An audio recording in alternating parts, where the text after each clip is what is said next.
Hello everyone. आज का जो मेरा वीडियो है वो है न्यू वायरस के ऊपर। न्यू वायरस का जो स्ट्रेन आया है कोरोना वायरस का, पुराने वाले की बात तो बहुत दिनों से चल रही थी। आज कुछ नया ट्राई करते हैं, वो वाली कंडीशन हमारे सामने जनरेट हो चुकी है। आपने अभी तक पुराने वाले कोरोना वायरस के बारे में तो खूब पढ़ लिया है, ये होता है वो होता है, लेकिन अभी साइंटिस्ट ने एक न्यू स्ट्रेन को डिस्कवर किया है जिसे VUI 2020 कहा जा रहा है, मतलब वेरिएंट अंडर इन्वेस्टिगेशन इसका पूरा नाम रखा गया है। ये VUI जो है कोरोना वायरस, एग्जैक्टली ये है क्या? आपने अगर एक टर्म सुनी हो, म्यूटेशन। सारे जो वायरसेस हैं उनमें म्यूटेशन होता है। म्यूटेशन का मतलब है जेनेटिकली उसकी डाइवर्सिटी का इंक्रीज जाना, यानी उसके जो जेनेटिक मटेरियल है उसमें कुछ सीक्वेंस का चेंज जाना। अपने को पता है कि ये जो कोरोना वायरस है ये RNA बेस्ड है, तो उनके RNA के अंदर कुछ वेरिएशंस आ गए हैं। और कुछ दिनों पहले तक, मतलब 2-4 डेज बिफोर, ऐसा कहा जा रहा था कि 17 म्यूटेशंस है, लेकिन रिसेंट जो कल कहा हेडलाइन से अगर आपने देखा हो तो वहाँ ये बताया गया है कि नियर अबाउट 23 म्यूटेशन एक साथ वहाँ एक्यूमुलेट हो चुके हैं। मतलब 23 सीक्वेंसेस, 23 म्यूटेशंस जो है उस कोरोना वायरस के स्ट्रेन में आ चुके हैं। इसकी वजह से वो 70% ज़्यादा ट्रांसमिशेबल हो गया है। इसका मतलब क्या है कि अब जो इन्फेक्शन की रेट है, मतलब ट्रांसमिशन की रेट या इन्फेक्शन की रेट, वो थोड़ी हाई हो गई है। पहले जो थी वो थोड़ी कम थी ताकि लोग ठीक भी हो रहे थे, लेकिन अगर ये वायरस ज़्यादा फैलता है, जो स्ट्रेन आई है नई वाली स्ट्रेन, ये अगर ज़्यादा फैलता है तो ये बहुत ही ज़्यादा लीथल हो सकता है, यानी ज़्यादा से ज़्यादा डेथ हो सकती है इसमें। अब ये जो कोरोना वायरस है इसके बारे में इंपॉर्टेंट सा फैक्ट मैं आपको बताती हूँ। कोरोना वायरस जब भी किसी होस्ट की बॉडी में एंटर करता है या ह्यूमन किसी की बॉडी में जब एंटर करता है तो वो एक रिसेप्टर के साथ बाइंड करता है। उस रिसेप्टर के अंदर, मतलब उस रिसेप्टर के साथ जब बाइंड करता है और वो बॉडी के अंदर जब प्रवेश करता है तो वो जो बाइंडिंग वाला एरिया है, मेनली वहां म्यूटेशन हो रहे हैं।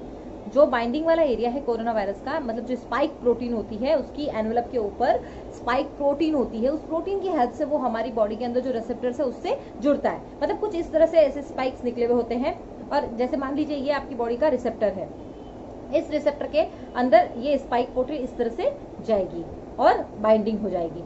अब ये जो स्पाइक्स प्रोटीन है जो कोरोना की सरफेस पर प्रेजेंट है, उसके अंदर म्यूटेशंस हो गए, उसके अंदर नए नए बदलाव हो गए हैं, और उन नए बदलाव की वजह से वो वायरस ज्यादा एफिनिटी के साथ, यानी ज्यादा अच्छे तरीके से बाइंड हो सकता है।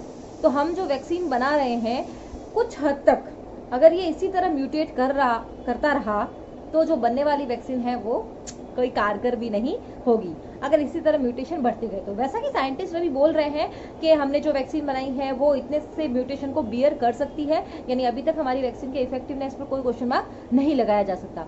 लेकिन अगर इसी तरह से म्यूटेशन चलते रहे तो जो नया स्ट्रेन है वो बनी हुई कोरोना वायरस वैक्सीन को पूरी तरह फेल कर देगा।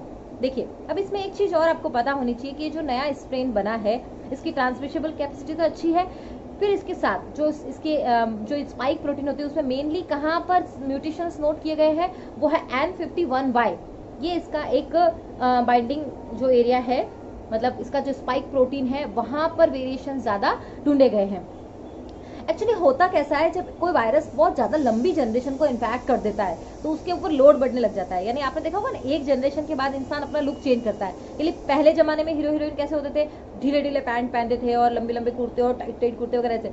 आजकल की कंडीशन में क्या हो गया है, पूरा ड्रेसिंग सेंस चेंज हो गया है। कहीं कहीं पर तो ड्रेसिंग सेंस ही नहीं है, मतलब कुछ भी पहन लो, अगर आप फटे कपड़े पहन के भी निकलोगे तो ये फैशन है। तो वायरस के साथ भी कुछ ऐसा ही होता है। वायरस अगर बहुत सारे लोगों को इन्फेक्ट कर लेता है तो बाद में कैसा होता है कि उसके ऊपर ये लोड बढ़ जाता है कि अब आपको अपने अंदर जेनेटिक डाइवर्सिटी करनी है, वरना आप पूरी तरह से खत्म हो जाओगे।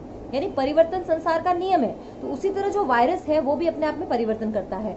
और आपने सुना होगा कॉन्वलेंस प्लाज्मा थ्योरी जो होती है, रेमडेसिविर मेडिसिन है, ये सब भी अगर किसी आदमी को दी जा रही होती है और लंबे समय तक उसकी बॉडी में वो इन्फेक्शन है तो धीरे धीरे उसकी बॉडी में क्या होता है, उसके अंदर जेनेटिक डाइवर्सिटी प्रोड्यूस होने लग जाती है, यानी वायरस के अंदर चेंजेस आना शुरू कर लेते हैं। मतलब आप बाहर से कोई प्रेशर दे रहे हो उसको मारने के लिए, तो वो भी खुद भी तो अपने आप में कोई बदलाव करेगा, अपने बचाव में कुछ करेगा। तो ऐसा ही हुआ है और इसी की वजह से ये जो कोविड-2, जैसे रोबोट 2 आई थी ना 2.0, वैसे यहाँ पर कोरोना का भी 2.0 स्ट्रेन मिला है। तो ये था कुछ इंटरेस्टिंग सा फैक्ट आपके कोरोना वाले नए स्ट्रेन के बारे में। आई होप आपको ये अच्छा लगा होगा, और अगर आपको वीडियो अच्छा लगा है तो आप मेरे चैनल को सब्सक्राइब कीजिए और इसी तरह के इंटरेस्टिंग फैक्ट्स के लिए बेल आइकन को प्रेस कीजिए। Okay, bye bye.